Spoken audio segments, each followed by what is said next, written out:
Welcome to the Champs App podcast. Champs App is your recruiting and development copilot.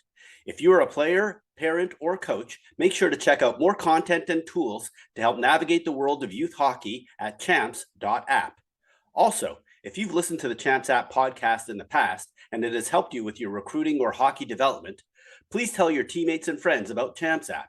It would be even better if you subscribe to the podcast and review or rate us on whichever platform you're listening to or watching us on. On today's episode, we talk with Greg Boom May, the newly appointed head coach of the University of Minnesota Golden Gophers women's hockey program. We discuss his journey from growing up in California to becoming a hockey lifer in Minnesota, his coaching career from Burnsville to Augsburg to the Gopher men's program, and how he went from director of operations to associate head coach to leading one of the most iconic women's programs in college hockey. Greg also goes into detail on his vision for raising the bar with more discipline and competitive intensity, his new coaching staff, including Winny, Brodt and Marty Sertich, and what he's looking for when recruiting the next generation of Gophers. This was a really great conversation with Greg, so please enjoy. I'm very excited to share something we've been working on for the last few months. Today, we're officially launching Champs 360, the biggest update in Champs App history. We've added powerful new recruiting tools to help you stay organized, get informed, and make smarter decisions. College Search lets you filter and find the right schools.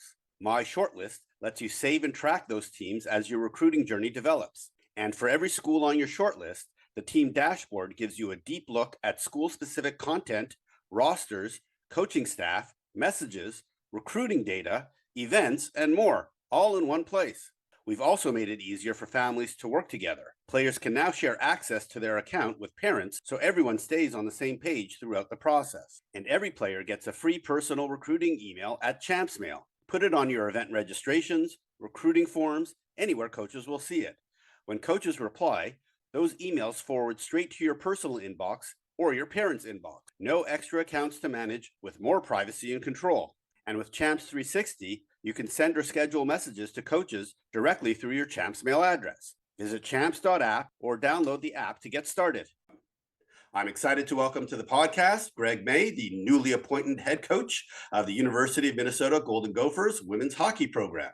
Originally from Northridge, California, Greg played high school hockey in Burnsville, Minnesota, then led the Augsburg men's program to 2 NCAA tournament berths, coached high school hockey at Farmington and Blake, and served as director of operations for the Gophers men's team. Before taking the top job, Greg spent 3 seasons as the associate head coach at Minnesota, helping the Gophers reach the NCAA tournament 3 straight years, including a Frozen Four appearance in 2025. He also served as an assistant coach for the USA Women's Under-18 national team that won gold at the 2026 World Championships. In March, Greg was named as just the 3rd head coach in the history of the program, and so I'd like to welcome Greg to the podcast. Thanks, Ray. Appreciate having me. Thanks for doing this. Congratulations on the new gig. Normally I start saying, let's start talking about your hockey history and how you started playing hockey, but I'd like to actually start before you were born. I understand that you got your nickname Boom. Well, your mother was pregnant and they were calling you Boom Boom. I mean, what's the story there? And like, why did your mom start calling you Boom Boom? Yeah, I mean, that's it. That's it. You nailed it. So I have an older brother and older sister that are 5 and 7 years older than me. And anytime they felt me kicking my mom's stomach, they called me Boom Boom. And then it's literally just shortened to Boom and has stuck my entire life. So I thought it would go away at one point to actually have Boom Boom tattooed on me because I thought it would go would go away and I would just be Greg, and it never has. So I think it's here to stay at this point. Okay, so do you prefer Greg or do you prefer Boom? I prefer Boom. Yeah, Greg is actually still sounds weird to me. No one calls me Greg really. So. Okay, so I was going to call you Greg on this, but now I'm going to call you Boom. So if that's okay. Okay, cool. All right, Boom. So tell us about growing up in California and playing hockey. And I know Gretzky was one of the folks that you looked up to that you wanted to be like playing hockey. So maybe just talk about that. Yeah. So I lived in California. I say I'm a Cali kid. I was really only there till I was 6. I moved to Minnesota in 1st grade, but definitely got my start there. I was on skates right away when I was 2 years old. I think I had an actual team jersey on when I was 3. Again, I have an older brother that I looked up to a lot that was playing hockey. My dad actually, it's kind of a crazy story. He got into hockey really late. So in his 30s, started playing men's hockey in California and playing games at the Great Western Forum and everything. And my mom, my grandparents, they were all into the Kings as well. So kind of a fun time to get into hockey with the Gretzky trade from Edmonton to LA. Also, but yeah, I played for Pasadena Maple Leafs in California. I don't remember a ton. Obviously, I have pictures and whatnot. I was pretty young, but it's definitely where I got my start and on rollerblades. And my dad never fully admitted to this, but I think a huge part of coming to Minnesota was because of hockey. Wow. Okay. And so when did you move to Minnesota and talk about playing high school hockey there and probably the big difference in the world of hockey in Minnesota compared to California at the time? Yeah, for sure. And again, I was so young in California, so I can't totally speak to the entire environment there. I do remember we had to drive, an hour to the rink each way and whatnot. When I moved to Minnesota in 1991 and to Burnsville, and kind of right in the middle slash end of the Burnsville Braves at the time, high school hockey heyday. But I mean, Burnsville hockey, youth hockey at that time was crazy. I mean, we had over 100 kids that tried out at every level, 6 teams or so at every level, from A all the way down to the C teams and whatnot. But so yeah, spent the majority of my hockey career really in Burnsville. Played there through high school. I was fortunate enough to play 3 years of varsity hockey there. Had a great time. Our teams weren't incredibly successful, but just high school hockey in Minnesota, as you know, is a pretty big deal and just a really fun atmosphere and environment to be in. Gotcha. Well, Burnsville, the first time I ever went to Minnesota, the first rink I ever went to was the Burnsville rink. All Obviously, right. there's 2 rinks now, but I remember the one with the wooden arches. It's quite the place to play. And I believe, correct me if I'm wrong, Bethany Browson, head coach of St. Thomas and former assistant coach at Minnesota, also was from Burnsville and played there as well. So she was actually Roseville. So another, Roseville. yes, yeah, yeah. Okay. All right. Well, close. All right. Sorry about that. Sorry, Bethany. All right. So you were able to play college hockey. Talk about that process. Yeah, so again, older brother, 5 years older than me, and he ended up playing. He was playing junior hockey, and he ended up going to Augsburg, uh, Augsburg College at the time, Augsburg University, and we were very close. I never had a chance to play with them. Never thought I'd have a chance to play with them just because of our age gap. And when the opportunity presented itself for me to go to Augsburg right out of high school, I took advantage of it so I could play with them. Unfortunately, my brother had some concussion problems that ended his career early. So I really only played, I don't even know, five games with him maybe in my career. But that was really the reason why I landed there was just the opportunity to play with him and forego juniors and everything like that. And even back then in the early 2000s, Division III hockey, you pretty much had to play junior hockey to get a sniff at the top teams anyway. So that's kind of how Augsburg started. I had a great career there. Made tons of good friends, and obviously ended up coaching there later on. Met my wife there, so a special place for me. Perfect. All right. So how did you get into coaching? Like, was that part of the plan, or did you just kind of end up there? Yeah, it's such a cliche answer, but it's true. As long as I can remember, I've always wanted to be a teacher and a coach. And like even when I was in high school and I would help out at camps with our coach, and I was never like questioning coaches, but I was always wondering like, man, like how would I construct the lines if I was a coach, or what would I have done at practice today, or whatever. Just for some reason, it I don't know. I don't know why. It's just always what I wanted to do. Always had great relationships with my coaches, with my teachers growing up. And I was able to kind of fulfill that quote unquote dream early. So I taught for 9 years actually in the Burnsville School District, coached high school hockey for a decade. And again, to throw humility out the door for a second, I was able to have a little success doing it, and kind of thought like, wow, maybe I can do this for a career. Let's kind of keep pushing and see what else is out there. So that's kind of how the coaching happened, and here we are. This is actually going to be my 20th year coaching this coming season. It's gone by fast. So you were coaching and teaching at the same time. Is that correct? Correct. Yep. Exactly. Okay. Gotcha. And do you find parallels between the two, especially from being a former player, being helpful in both situations? Absolutely. And I tell people that all the time that like at the end of the day, I'm a teacher first, and to go even a step further, I taught at the elementary level for 9 years. So just I think it's kind of best practice in coaching, right? Like how you communicate with individuals, how you meet individuals where they're at. Not every individual that you coach is going to come from the exact same background, whether it's socioeconomic background or talent level background, just how they grew up isn't the same. So I definitely think that my teaching, my education background has played a really big role in where I am as a coach right now. Gotcha. So how did you make it into the college ranks for your first gig? Yeah, I mean, I owe a ton to Bob Motzko, to be honest. I was coaching high school hockey at the time. I was at Blake. I was an associate athletic director there and head boys hockey coach.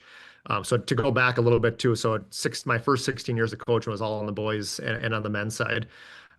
So I was coaching high school hockey at Blake at that time, and happened to be good friends with Ben Gordon and Garrett Raboin, who were both assistants with the men's team. Gordo is still here with the men's team right now, but just so folks know that the head coach of the Minnesota Golden Gophers men's team. So folks may not know, and they also may not know there was a coaching change as well. So yes, thank you. And so at the time they had a director of operations role open, and didn't even really know what it even was, to be honest with you. But I knew I wanted to get my foot in the door at the collegiate level, and specifically at the Division I level. And Bob took a chance on me, right? I had no collegiate coaching experience or experience in the college setting at all, other than playing.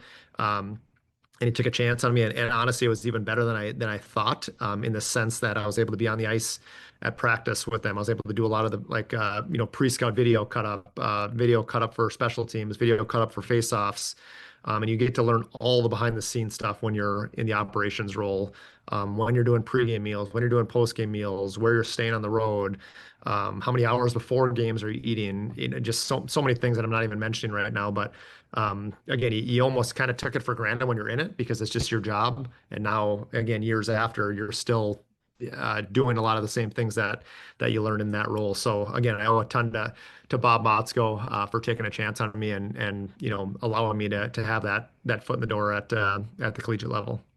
Gotcha. So before they changed the rules so that you could have three assistant coaches, because before there used to be two, the director of operations role used to have more assistant coaches responsibility, even though they were called the director of operations. So how much of your job was actually assistant coach while you're doing that? Yeah, kind of. You're not totally wrong on that. We definitely have compliance rules. So like I was not allowed to technically and tactically coach players. I could have conversation with them, but as soon as it went to like the hockey realm, that was actually non-compliant or non-permissible at that time. So my stuff was really more behind the scenes. I was involved in all coaches' meetings, coaches' practice planning, recruiting behind the scenes. Again, I wasn't able to actually recruit. I couldn't be in the rink finding players, but I could be part of the conversations behind the scenes.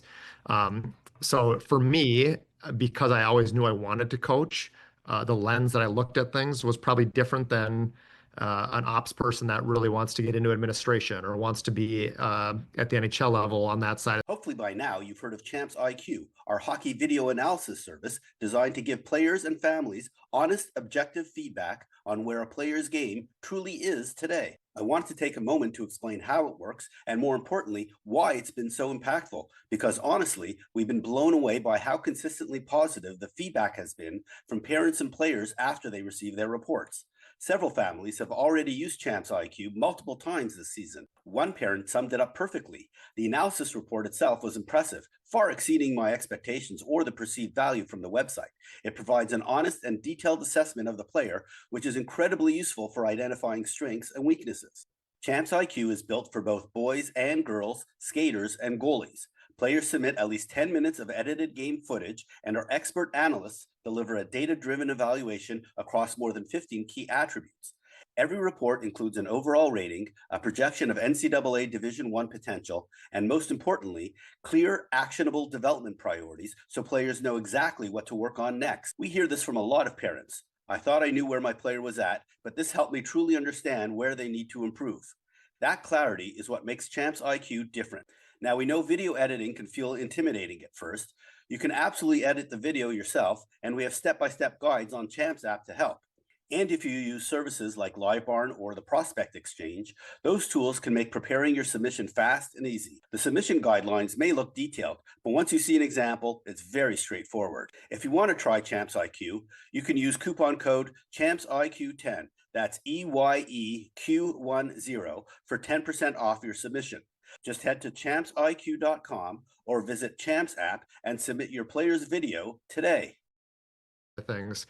So I feel like I probably looked at things a little differently, more from a coach's side of things.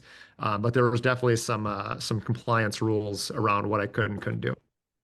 Gotcha. So you're watching a lot of video and evaluating players from kind of a distance that Yeah. you always had in your mind, like from a recruiting perspective, so you can actually provide valuable input to the coaching staff. Is that correct? Yeah, you're watching a ton of video on pre-scout on your next opponents during games. You're up in the press box. You're seeing the game from a whole different view up there. Yeah, like I said, it's something you probably take for granted when you're in it. But now looking back, it definitely helped shape who I am and where I am right now. Gotcha. All right. And so you're probably practicing in the same rink as the women's team, and you're interacting with the coaching staff and Brad Frost. And how does that conversation go with, hey, we may have a spot, or would you be interested? Yeah, good story actually. So at the time, Joel Johnson was Frosty's top assistant here at Minnesota, and JJ was the head women's national team coach for Team USA. It still wasn't exactly, we didn't know exactly what that year, the Olympic year, was going to look like. Is he going to be gone the entire year? Where are they doing residency? Is he going to be able to go back and forth and whatnot? So we were actually at Ohio State. Again, I was with the men's team, and the women's team was at Ohio State also. So we were in the same hotel. And again, let me go back one step here.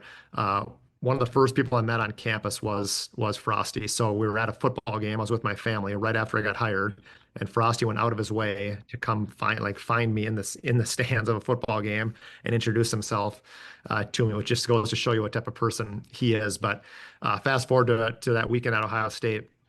I sent him a message, just asked if he'd be willing to chat and sit down and talk. And I knew that JJ was potentially going to be gone. And what is that year going to look like from a vacancy standpoint?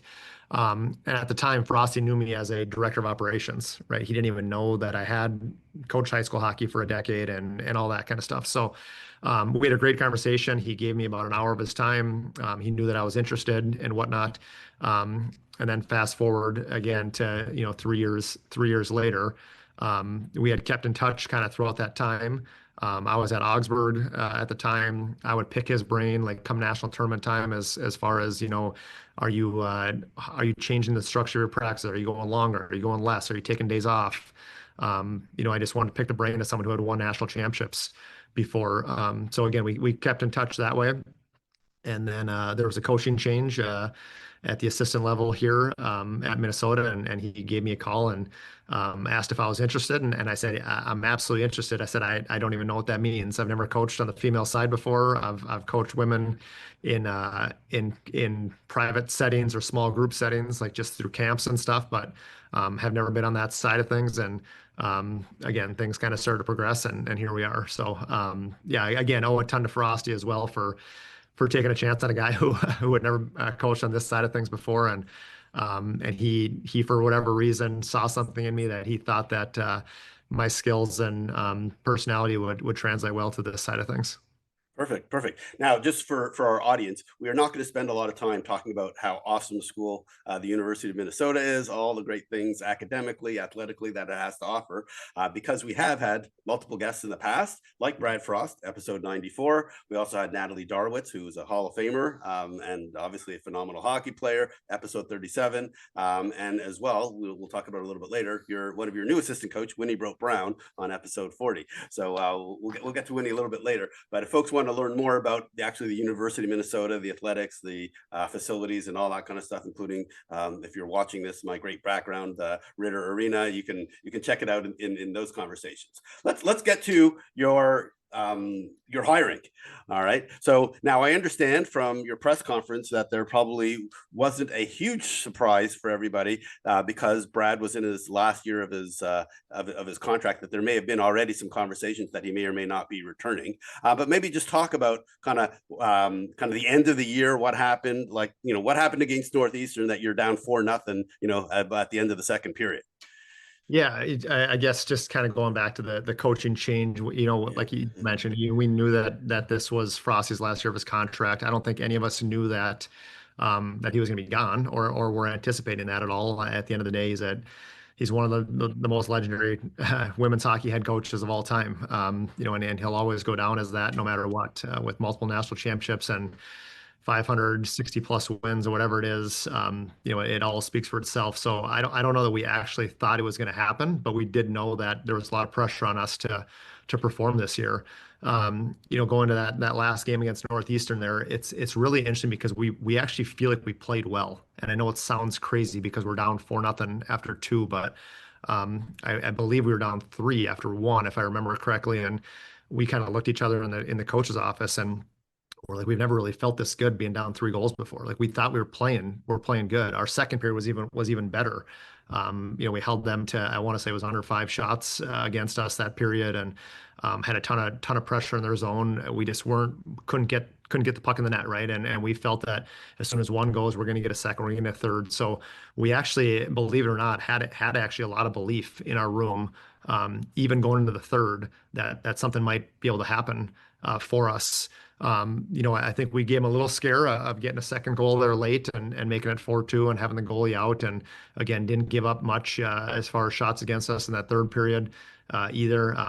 Unfortunately, it was just too little too late with kind of an unsurmountable hole that we dug ourselves in early in that game. But the game ended, there's emotions just like there are in any other, season-ending loss, and it felt a little uneasy because we weren't sure of what was going to happen in the future with our leader, with Frosty, right? So, it was just some uncertainty there, but a lot again to be proud of what he accomplished and everything too. So fast forward to a couple days later, and we had got the news that he was going to be out here at Minnesota, and of course, as you can imagine, things just started to escalate very quickly after that.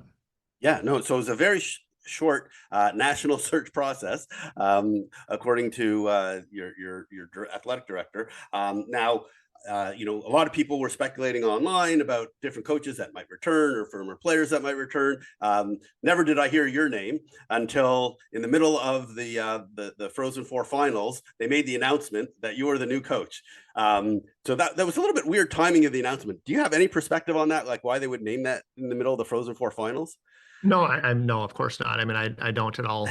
I know that there was, the timing of things was interesting too, because in our sport, the longer you go, the closer you butt up against the transfer portal window opening and whatnot. And I'd have to imagine that part of the announcement being that day was that the transfer portal opened up the very following day on that Monday.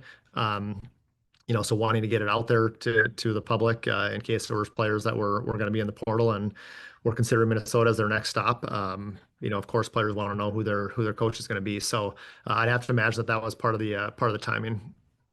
Got it. Okay, that makes a lot of sense now that I think about the portal opening up. And credit to you. I believe you don't have any players, maybe one that actually have a grad player that's moving on, who's got one more year of eligibility, but basically no players have actually entered the portal from your team. And so, that's a credit to you that people are sticking around, because obviously, they like what you were saying as it relates to that. So what did you tell the team when you started?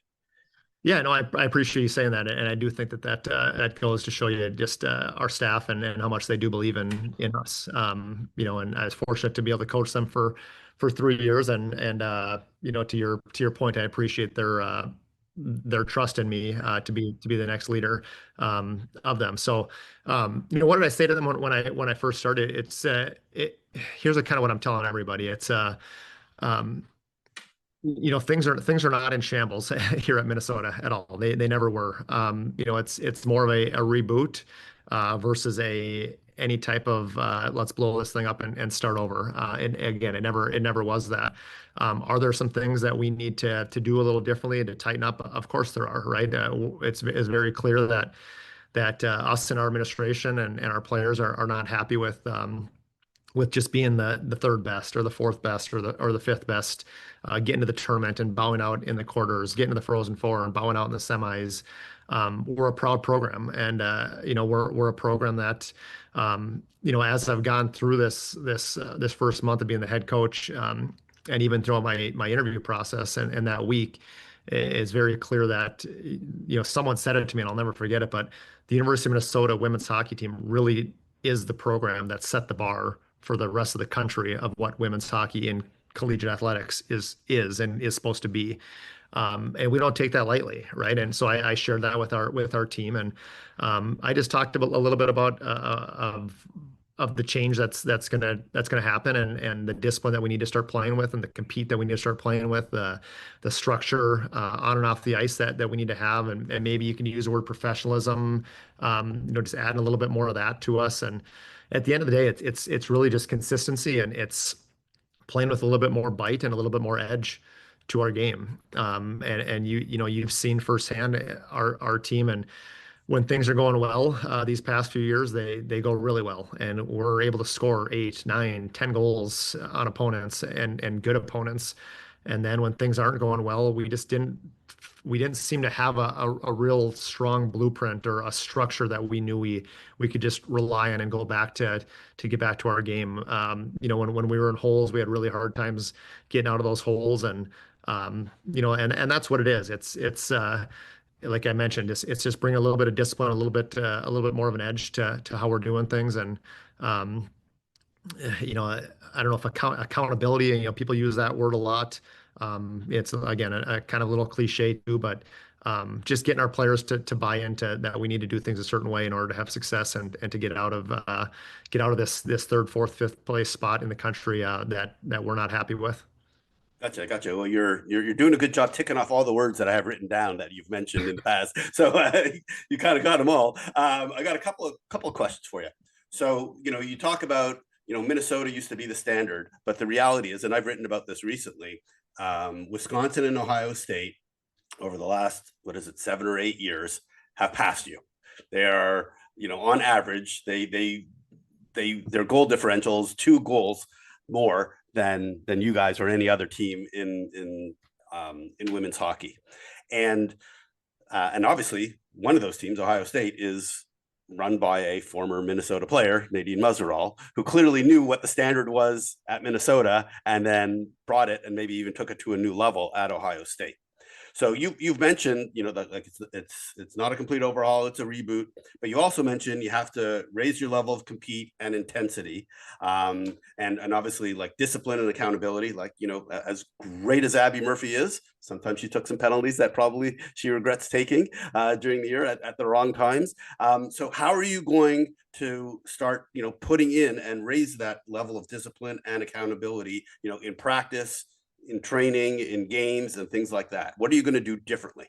Yep, and I think it's like we just said. I think it does start in practice, and honestly, it starts in our first team meeting, which we already had with me as the head coach. It started with spring training. Our girls have been working super hard in the weight room these last few weeks with our strength coach Cal Dietz, and it's just getting them to understand and that we need to have an identity about us and how we go about things. And it's not just when things are going well. It's an all the time thing, right? And it's your practice habits. And in my opening meeting to them, I talked about, if you want to be a champion, like, you got to practice like a champion. You have to prepare like a champion. You have to present yourself like a champion. You have to walk into buildings like you're a champion. And it's hard. It's hard work. And guess what? Winning is really hard. And the parity in women's hockey is only growing. It's only getting better.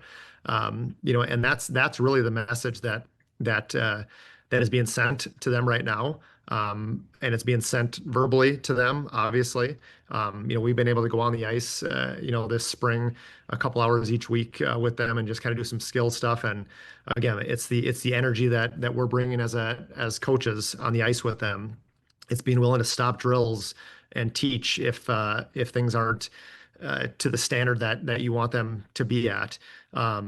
It's showing video and watching video and showing them the detail at what we expect them to play at. And at the end of the day, it kind of comes down to, this is where I guess the accountability comes down to, if you want to use that word. But if our players aren't doing those things, then we need to make sure that they're held to that standard, whether that means that it's the bench, or it's they don't get to play with this D partner anymore, or they're not on that line anymore, or they're not on this special teams unit anymore.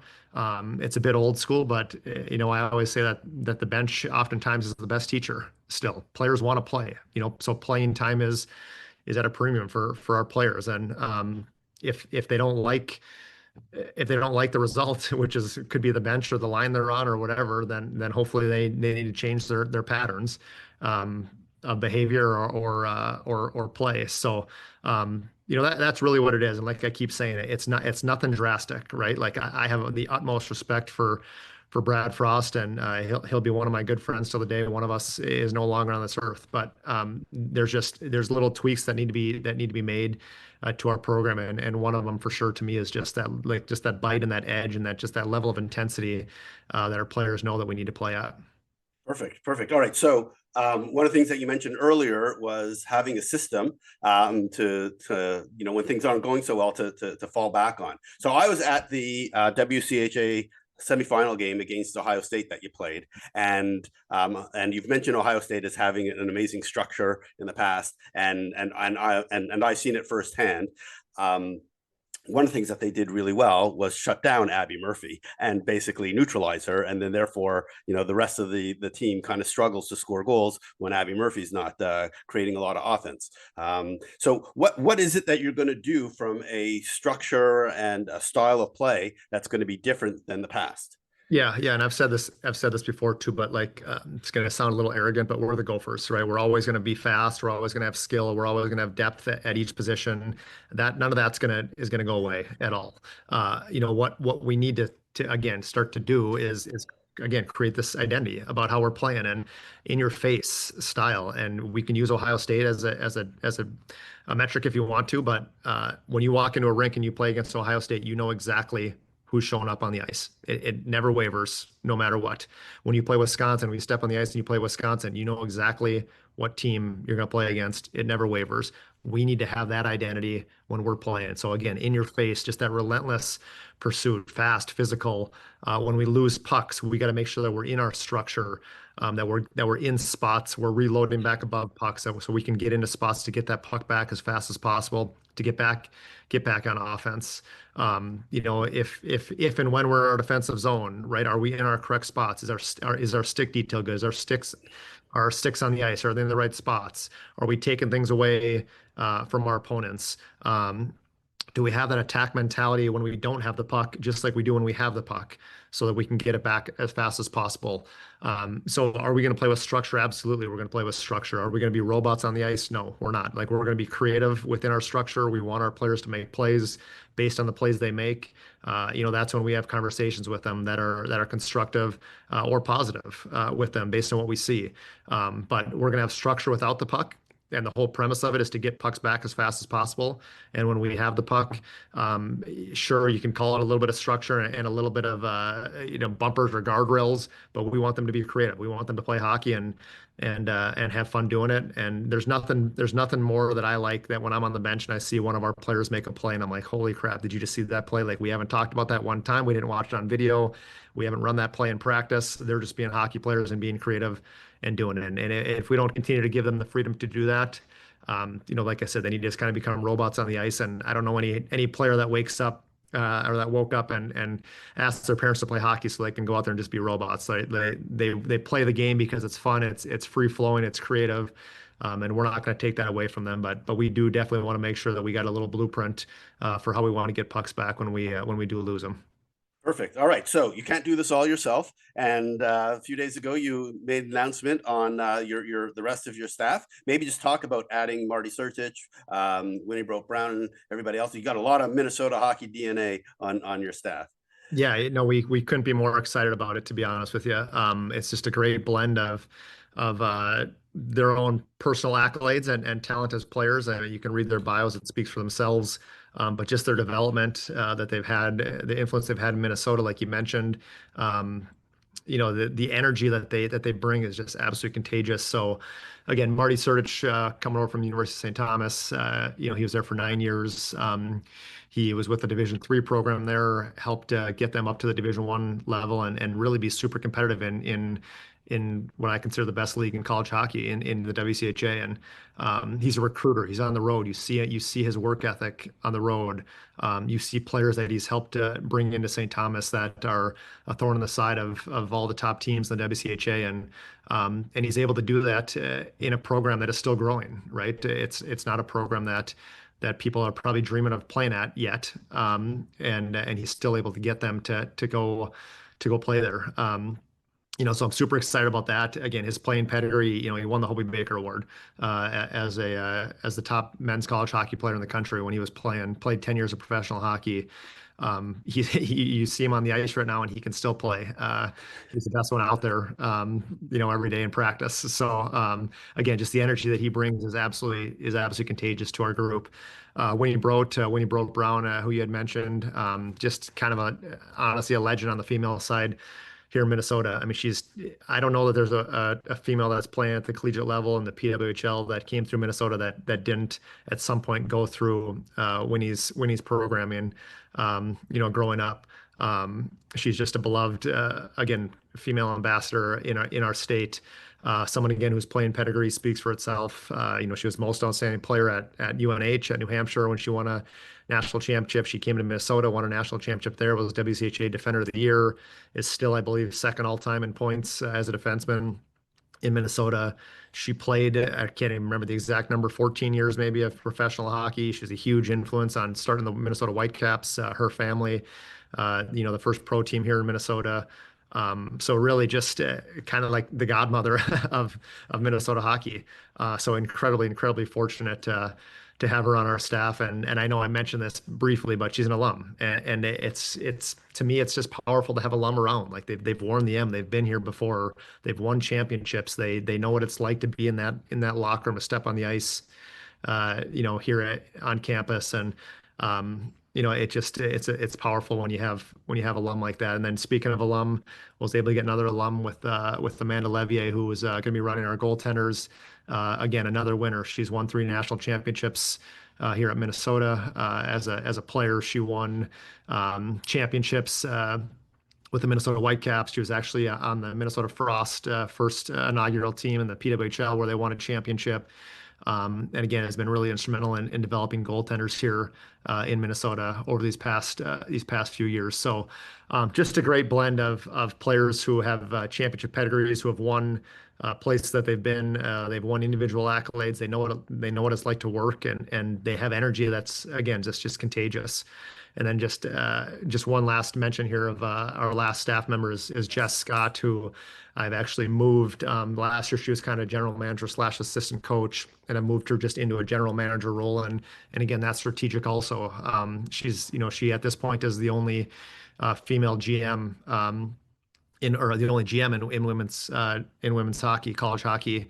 And I'd have to imagine she's only one of a few full-time GMs across the country, regardless of sport. But again, strategic there, right? We a huge part of what we want to do is build relationships with our alum and foster those relationships, build relationships and foster relationships with our donors. Just kind of have more strategy behind NIL and what we're doing with that, and where the college landscape is going for us. Kind of a little bit of that adapt or die mentality, but now having someone in that seat that can take that head on. She's obviously, we're going to miss her on the road recruiting. She's still going to be able to do stuff back home as far as setting up visits and being points of contacts for recruits and their parents. She just physically can't be on the road watching these players and getting evaluations that way. But she's gonna be a huge part of our program, again, kind of in that quote unquote true general manager role that is really exciting for our group. Perfect. So I do want to get back to kind of Winny and Marty in terms of your recruiting. Obviously, Winny with her OS program in Minnesota is going to give you the inside edge on basically a recruiting perspective. Will she also be able to still do her OS stuff and run her programs there, or is she going to be full time dedicated to Minnesota Gophers? It's a great question. So she will. It's going to be it's a career change for her, no doubt. So she's no longer has ownership of that company, per compliance rules and everything. And she's going to follow the same compliance rules that all of us other coaches here have. So, we can't work with players that are of recruitable age. There's way too much information, but there's stuff as far as like mileage goes of being within 50 miles of campus, of who you can and can't work with. So she'll be compliant with all those rules, just like all the rest of us coaches are. But with that said, again, people know her. She knows people. Like, she's involved. She's boots on the ground. She's been boots on the ground for 22 years. This is again a bit of a career change for her, but one that she's super excited about, and one that I'm just super fortunate that we were able to land, to come over in this role. Perfect. All right. So now let's move into the recruiting side of things. So you're losing 5 of your top 7 point getters from this past season, seniors and graduate students who are moving on. And I believe you're losing 8 or 9 players, and you've got six coming in, and you've gotten 1 player out of the transfer portal. How are you going to make up for all that offense that you're losing? And how important is coaching going to be then to kind of generate that offense? Yep, no, you're spot on, and it happens everywhere, right? It happens to every team across the country and in every sport. You can't keep them forever. It's not professional sports where you can keep them for. Well, Abby Murphy tried. Let's be realistic here. She came back for that extra year, and Yeah. she's been around for almost 6 years. But go That's ahead. right. I know all within That's right. compliance. Go Yeah, ahead. yeah. But at some point, they move on from you. But yeah, we're super excited about our recruits that are coming in. Like you mentioned, we got six coming in. Actually, 3 from the same team at Etobicoke, who had a remarkable year up there, winning multiple championships in Ontario. We have a player coming from Shattuck, again, who's got a pedigree with Team USA, and of course at Shattuck as well. Another defenseman here from Minnesota that's got Team USA pedigree. Failed to mention those 3 from Canada are all U18 players on their national team as well. Some of them multi-time U18 players, and then another goalie from Minnesota, northern Minnesota, that's going to help us out as well. We were actually able to get 3 players out of the transfer portal.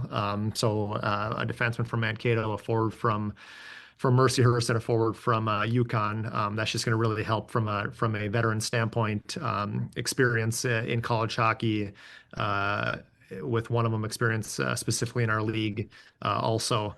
But yeah, like you mentioned, it's going to be different, right? And no doubt when you lose someone who can step on the ice and score 40 goals and get 65 plus points, and you lose that player, no matter what, it's going to be different. And it's exciting though. Like it's going to be more of a committee, right? That chips in. It's not going to be, hey, where's number 18? She hasn't scored yet today. What's going on? When is she gonna get going? There's so much pressure on one player these last few years to do it, and she felt it. And I think our team, as much as we didn't want to admit it, I think there's naturally that feeling of 18 is going to do it for us. At some point, she's going to come through for us, and it's a team game. It's impossible to do with one player. So I'm excited actually about the challenge that we have ahead of us. And I love our team. I love our recruits. I love our transfers.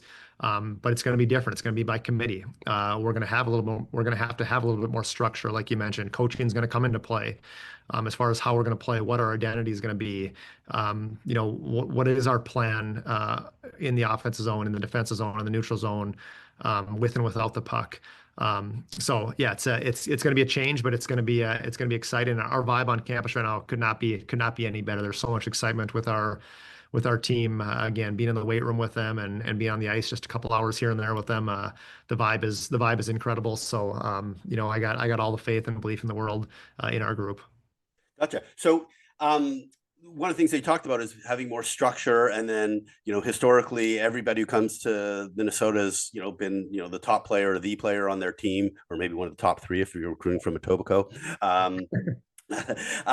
But you've also mentioned that maybe you might need to change your recruiting strategy, or at least your expectations, in terms of, hey, when you come in here, you might start off on the 4th line or be a bottom 6 or player on D, and that you'd have to kind of earn your ice time and move up in the rankings, because you're not going to just get handed a top 6 or a top 4 role on defense just coming in. Like, how are you setting those expectations, and what are you going to do in terms of people who obviously who want to come to Minnesota, they want to play, and especially if they've played their whole life, how are you going to temper their ice time expectations, given that you got 22 23 players who all want to play 20 plus minutes regardless of what position they're in, unless they're a goalie.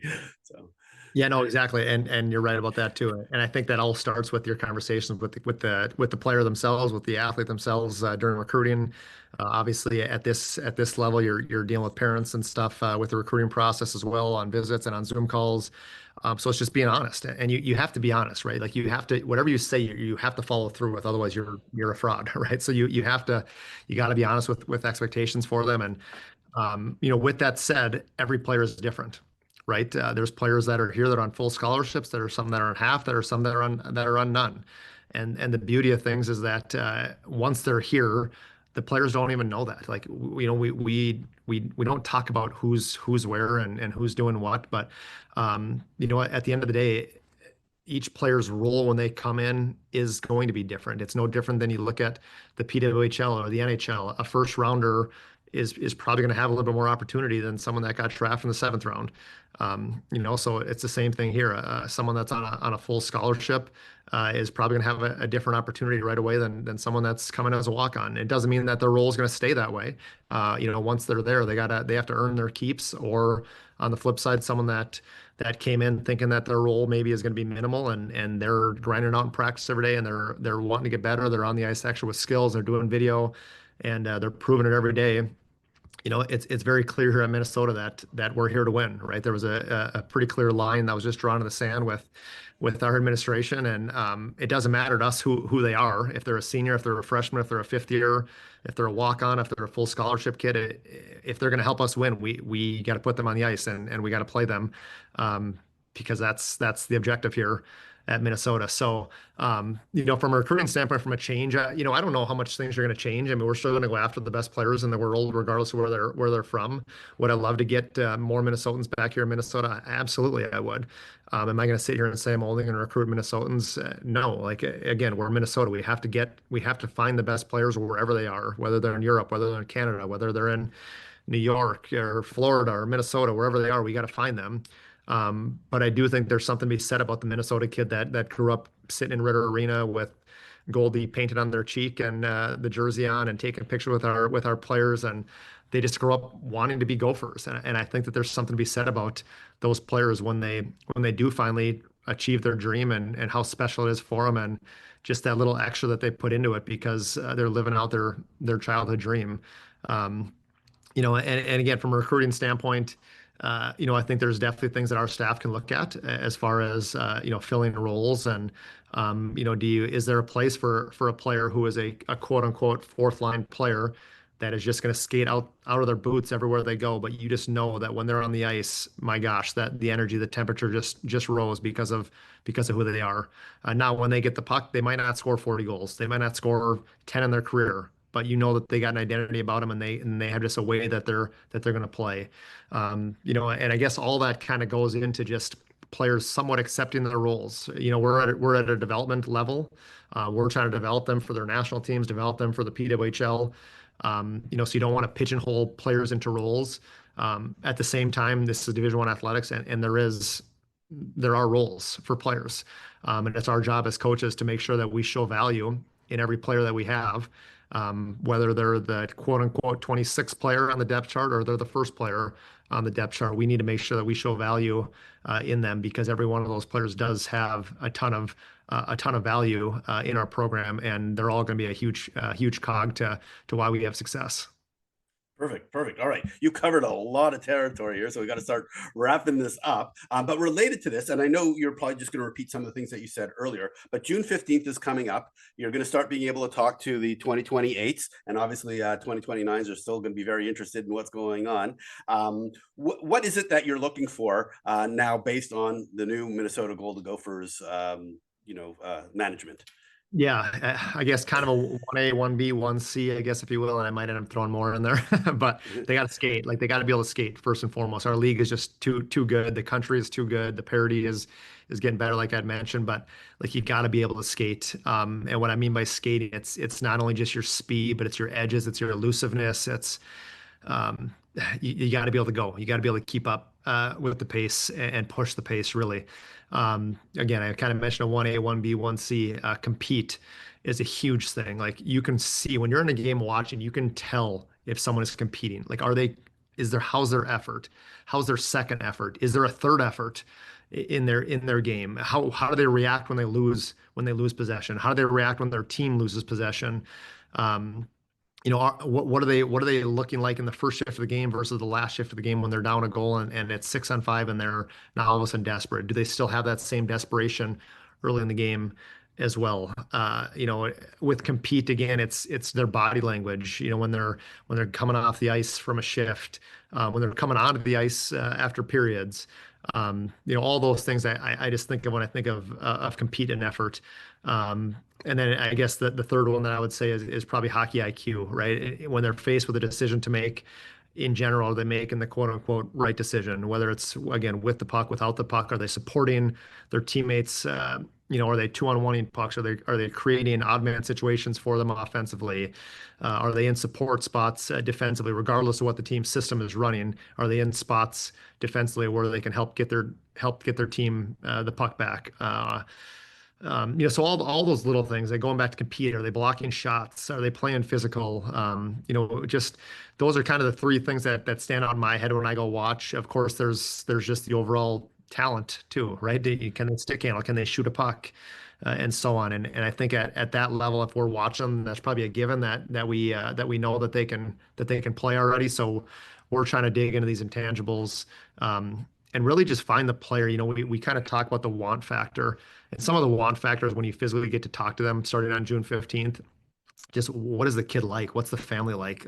You get off the phone to talk to them for 30 minutes. Like, I want that kid. Like, they just ooze some of that you want in your locker room, that you want on the ice with you guys in practice.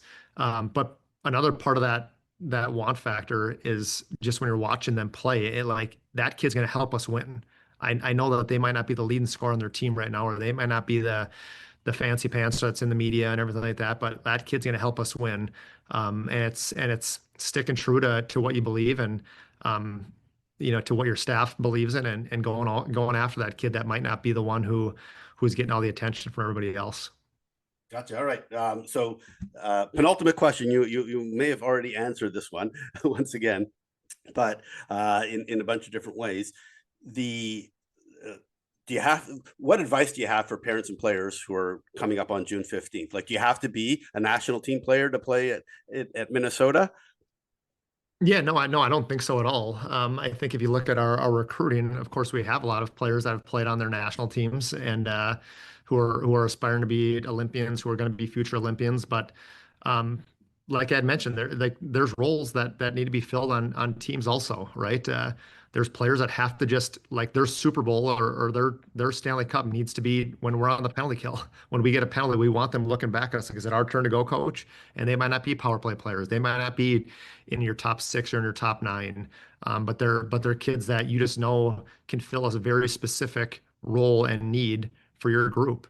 And it's the same thing with the defensemen as well, as far as how they play. Like, we want offense. We want 5-man offense in the offensive zone, but we can't have 6 players that are on the blue line that are down at the crease all the time. Or we can't have 6 players on the blue line that are constantly going the wrong way in the neutral zone because they want to go on offense. Like, there's places to be had for those defensemen that all they care about is just defending and see the play and make the play. See the pass, make the pass. That just really take pride in being defensive defenders. And again, there's place for all those. As far as advice to come to June 15th, it's do your homework. It's talk to these coaches, and we always say you never want to pick a school based on who the coaches are, but the coaches matter. Like, they help make your opportunity and not even make your opportunity. They help shape your experience that you have over those 4 or 5 years while you're in college. So, everyone's timelines are different. Everyone's processes are different from a family standpoint and a student athlete standpoint. And I would say the same thing for coaches. Every coaching staff and schools' timelines are different. Also, some are handing out scholarships on the 15th, and some think it's crazy to do that because they just talked to the family for the first time for 8 minutes and they're already offering a scholarship. So it's different, and not one is right or wrong, but everyone has their own plan. Gotcha. All right. So let's turn back to you now in terms of where are you looking for players this summer, and what opportunities are there for folks to get seen by you in particular? I believe you have some camps going on in early July. Maybe just talk about that stuff. Yeah, we'll be out and about, of course. We're gonna be a hardworking group. That's got boots on the ground. So we've already been out already in April. Trying to think of what's coming up here. May is a dead period for us. So in June is kind of when USA hockey camps start. When Hockey Canada camps are starting. With the HP stuff, the 16s and 17s, the 18s, our select camps. There's a USA Canada national team series at the U18 level that comes up here later in August. There's events. I know, speaking for myself, I'll be out in Rochester at Kathy Pippi's event out there. I believe it's in early June or mid-June. We have our camps here on campus. Actually, that Brad Frost is still going to kind of help run as well for this summer alongside of me and my staff. And that's, I believe, the first week of July. We have 2 high school camps here on campus that we'd love to see players at, and it's got to be close to being full here. But of course, reach out if you're interested and you haven't signed up yet. But yeah, we'll be out and about. The summer's a busy time for us recruiting and getting to know these players. And based on who we're talking to on June 15th, we might go out to certain places where we know that their camps are going on as well, to get our eyes on them, a second or third time. Perfect. All right, Boom. I want to thank you so much for doing this. It was great learning about, your background coming all the way from California back to Minnesota, your coaching history, how you got the job in Minnesota, your plans for the team, and obviously some great insight into what your plans are with the team and recruiting perspective. So thank you so much for doing this. Yeah, thanks so much, Ray. I appreciate your time this morning. I really want to thank Boom for coming on the podcast. He shared a ton of great insight on what it takes to lead a program like Minnesota, from building a coaching staff with championship experience to being honest with recruits about roles and expectations. If you want to learn more about the Gopher women's hockey program or connect with Boom, check out the links in the show notes.